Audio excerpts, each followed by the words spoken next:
He stood on the bridge with 52,600 tons of steel beneath his boots, fjord walls rising like a pair of silent sentries on either side.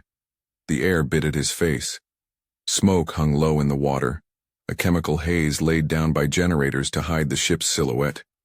Somewhere below, cables and nets bristled like teeth against a long history of attempts to sink her. On November 12, 1944, the great battleship lay beached in a Norwegian inlet, immobile by design and yet alive with menace. A fleet in being that for years had forced navies and convoys to alter courses and strategies simply because she existed. 11 minutes after the first lethal strike tear into her hull, she rolled and was gone. The captain who had walked that frozen deck vanished with the ship. The warning he had effectively discounted was not a single shouted phrase but a chorus of prior damage, engineering compromise, and a misjudged refuge on uncertain ground. If you like cinematic WWII history, hit like and stay with me. This one moves fast. The story begins not with one bright explosion but with accumulated evidence. Years of Allied operations taught a lesson in fragments. The X-craft assault showed that beneath the armored belt, there was vulnerability. The carrier strikes proved that tons of steel could take punishment and keep fighting. The Tallboy raids demonstrated a new kind of physics, weaponry designed not to smash superstructure but to drive through earth and armor and deliver destruction from within. Each episode left the ship wounded, stubbornly afloat, and perhaps most dangerous of all, more confident in her invulnerability. That confidence shaped the decision that morning in November. To tow her close, ground her on a sandbank, and treat her as a static coastal fortress. It was a choice that shortened the bomber's run and in the end, made possible a sequence of detonations that would turn sand into the weapon that killed her. The first of those lessons came under the sea.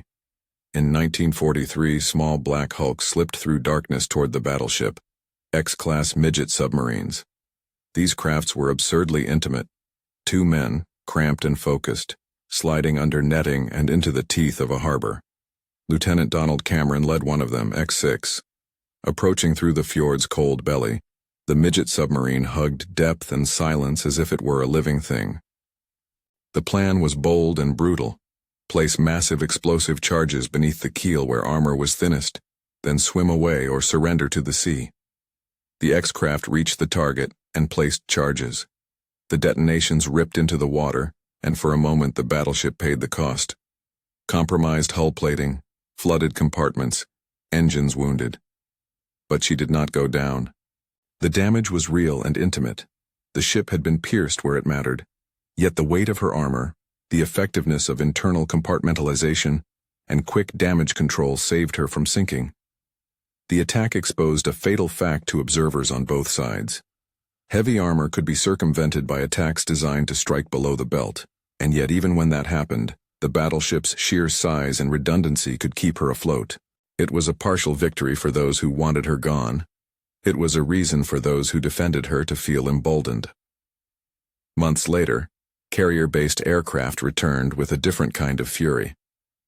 Operation Tungsten brought massed dive bombers, and a tactic designed to shred superstructure and kill crew, not necessarily to pierce the deepest armor. Bombs fell in disciplined waves. Pilots angled steeply, released, and pulled away. The decks burned, and the anti-air defenses were hammered. Casualties were severe.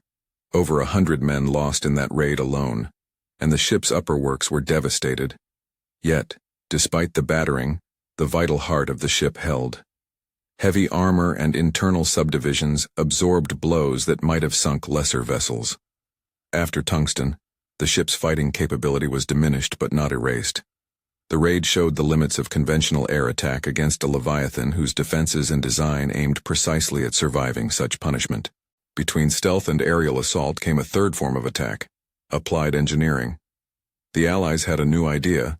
If you could not rely on massed aircraft or daring mini-subs alone, you could build a bomb to do precisely what the others could not. The Tallboy was that machine. A roughly 12,000-pound bomb, nearly 6 tons, built to punch deep and detonate underground or inside a ship, delivering energy where armor and redundancy offered no refuge. It flew tail first with gyro-stabilized fins for accuracy. Designed by Barnes Wallis as part of a new philosophy of earthquake weapons, munitions meant to transfer destructive force through ground or bulkheads, rather than merely explode on contact. Filled with high-grade explosive, Torpex among the favored fillings for its energy, the tall boy relied on velocity and a slender profile to burrow, to reach the very bowels of a target before delivering its catastrophic pulse. Operation Paravane was the demonstration of that philosophy against the Battleship. Lancasters, based through an arduous staging route via the Soviet Union, carried the first tall boys in a long-range bid to cripple her engines and put her out of action. One or more of those bombs achieved enough penetration to leave the ship effectively immobile. She was no longer a sailing threat but a hulking battery. Dangerous, still armed, but at anchor and more vulnerable in some ways than she had been before. Engineers and planners on both sides noted the shift. Immobilization made her a sitting target, but immobilization also meant the Germans could decide exactly where she rested, potentially choosing ground they judged safe. That judgment, where to put a crippled battleship, became pivotal. Towing a 52,600-ton gun platform along narrow fjord waters is not merely a technical exercise. It is a wager on geography, engineering, and risk tolerance. The German command elected to move her to a sheltered anchorage and ground her on a sandbank, close enough to shore to be defended and to deter or complicate Allied approaches. There were reasons for this decision: proximity to repair facilities, to shore batteries, or simply the desire to keep her within the protective mantle of coastal defenses. Beaching her reduced the strain on tugs and allowed for damage control work. It also brought her closer to enemy airfields and, crucially, shortened the attack distance for incoming bombers. Here is where the warning in the title must be carefully described. There is no single signed memo preserved in every account that reads, "Do not beach her on sand." Instead, the warning was structural and cumulative. Engineers had observed the hull's deformities, the degree of internal damage, and the precariousness of shoehorning a ship of that displacement onto a soft substrate. Prior attacks had shown vulnerability to underwater charges. The immobilizing tall boy had proved that attacks could now target what lay below and within. To ground the ship in a fjord and trust the sand beneath to hold against a new class of deep penetration weapons was to accept a new variable, geomorphology, as part of naval defense. Those who studied the situation could see the risk. Sand can behave unpredictably when subjected to sudden violent shocks. That insight, technical, not theatrical, was the real warning the captain and his command structure were, in effect, overlooking. Framed strictly as an interpretation, this was an accumulation of evidence and risk that, if attended to, might have suggested different choices. On the morning of November 12, 1944, the defenses prepared as they always had. Smoke generators belched synthetic fog into the air, attempting to mask the ship's profile against reconnaissance and guiding lights. Anti-torpedo nets remained in place, triple layers of deterrence meant to catch underwater attack. Anti-aircraft crews manned stations and watched the horizon. The captain, his name is unclear in some of the reports and will be referred to here as Captain Indefinido, walked his bridge, assessed the damage reports, and accepted counsel that the ship remained defensible in her beached posture. To him and many of his officers, the logic was simple: immobilized but defended, large, armored, and still lethal. The ship's presence continued to work strategically. It drew attention and forces from the Allies. That strategic magnetism had justified risk before. It did so again. What the defenders perhaps underestimated was how modern engineering could undermine not just armor, but foundations. The Lancasters sent on Operation Catechism took off in stripped-down configuration to reach the fjord and carry the tall boys without excess weight. They approached through a corridor of gray smoke that lay too motionless to be effective, a pall that failed to drift with the wind as planners had hoped. Pilots who had flown in earlier raids were veterans of cold hands and precise runs. This attack required accuracy and a steep, controlled dive. The tall boy's design demanded a clean drop. Let it gather speed, let it bite the air, and let kinetic force do the rest. At approximately 08:41 a.m., one Lancaster released a tall boy that failed to find its mark, or at least did not tie the chain of destruction where it would matter most. But minutes later, others completed their runs. The first tall boy to strike near the sandbank behaved as Barnes Wallace intended. It pierced the substrate and detonated with subterranean ferocity. Imagine a weight the size of a small car, propelled at terminal velocity, driven into a bed of compacted sand and earth. When it blew, the energy did not merely push outwards. It liquefied the compacted matrix, turning sand into a slurry, quickly, suddenly, and without mercy. That liquefaction undermined the ship's support. A sandbank soaked and turned to pudding cannot cradle a leviathan's keel. Within moments of the first strike, the dynamics shifted from structural damage to foundation failure. Two tall boys that followed found their way through ship plating into engine rooms and magazines, detonating inside compartments that had already been weakened. Torpedoes and smaller bombs create holes. A tall boy detonating within the lower hull is a translator of geometry. Suddenly hull plates were forced inward and upward, bulkheads ruptured and watertight compartments filled in unpredictable patterns. The engine rooms filled, pumps failed, and the ship's already impaired ability to correct list vanished beneath simultaneous onsets of flooding and structural collapse. What followed was not a slow death, but a rapid unthreading. Men on the lower decks felt blasts propagate as pressure waves that ignored the sanctity of armor and belt. Turrets blew out from within as automatic fires and explosions reached ammunition stores. The list began, initially manageable. Then it increased, tipping forward into a decisive roll. The Spanish saying asks whether a fortress falls from outside force or inside rot. Here the answer was both.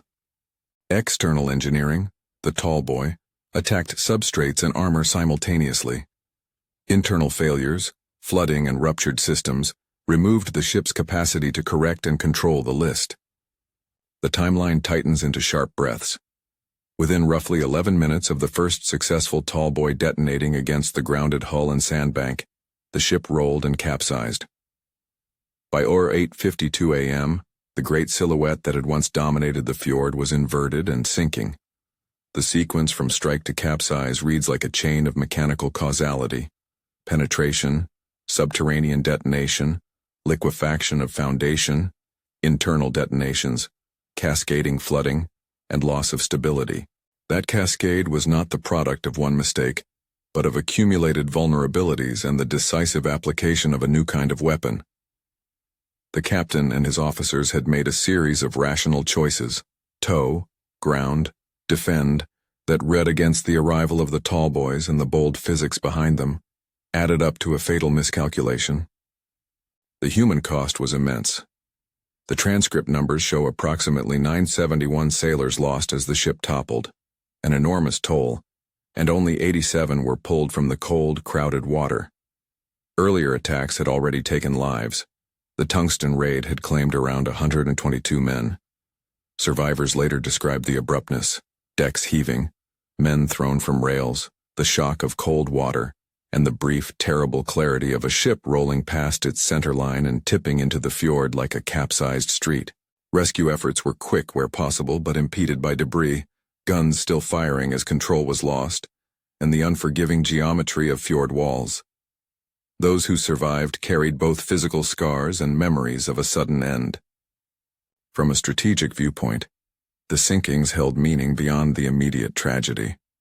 The battleship had been a strategic magnet, a fleet in being that forced the Allies to allocate resources disproportionate to the actual threat of her moving out to sea.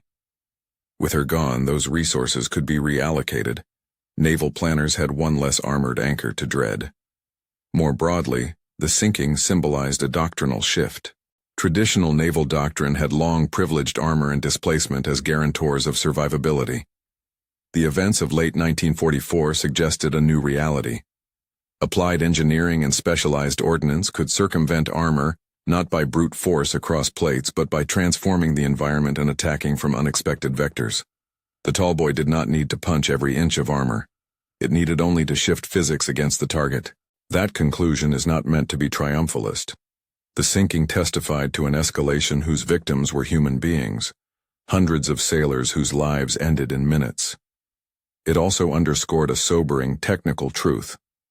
In war, weapon innovation often precedes doctrine, and defenders who cannot or will not adapt can find their protections obsolete in the span of a few operational cycles.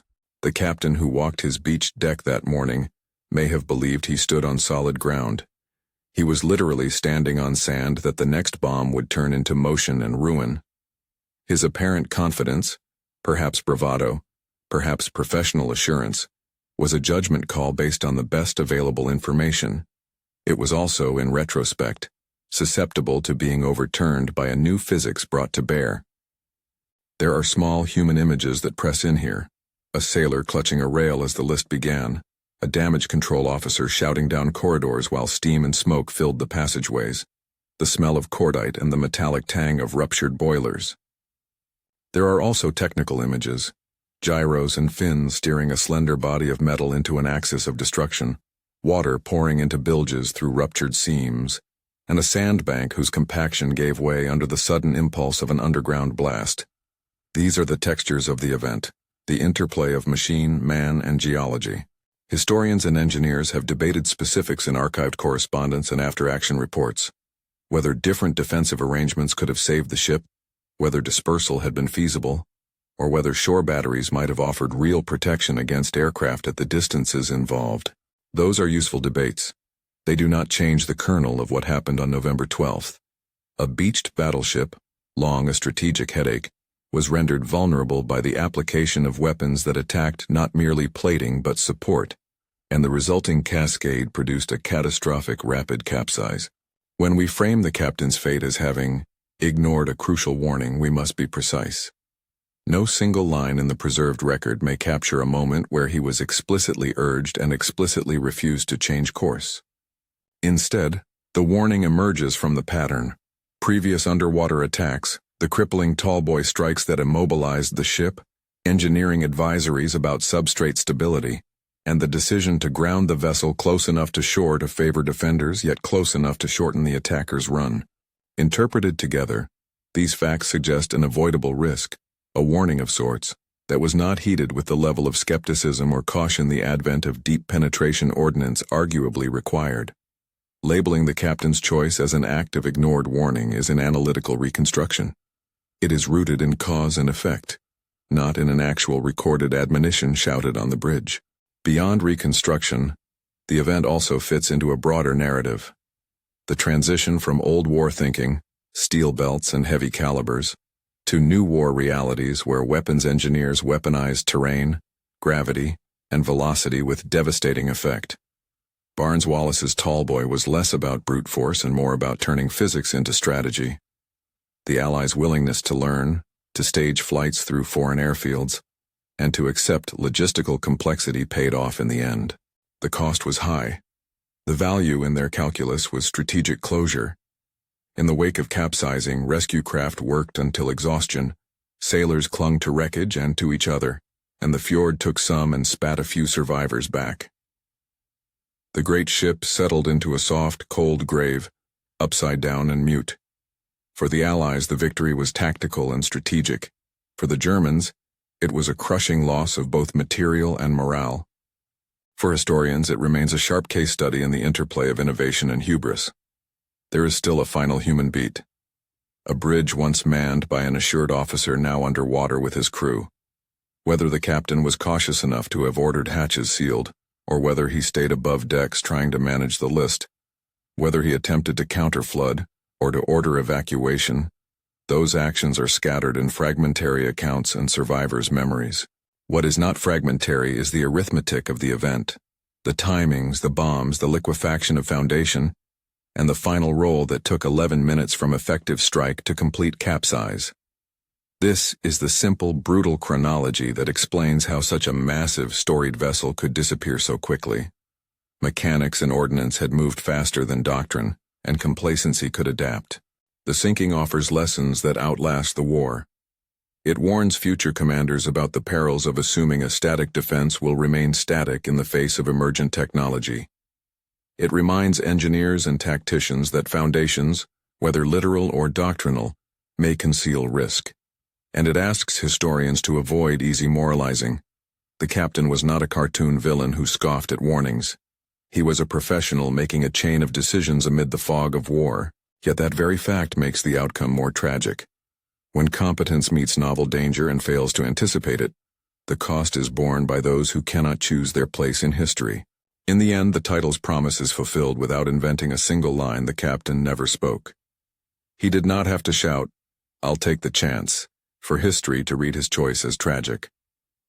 In the cold, still morning of November 12, 1944, a series of tactical and technical decisions converged, and the ground beneath a great ship was turned into its undoing. 11 minutes separated the first lethal strike from the moment the sea closed over steel and men. The ship that had been a strategic magnet disappeared from sight and from the map of threats. The captain who had walked her bridge that morning was among those lost. If this story struck you, subscribe for more cinematic deep dives into WWII technology and tactics, and check the suggested video next. There's another episode on bombs that reshaped naval warfare waiting for you.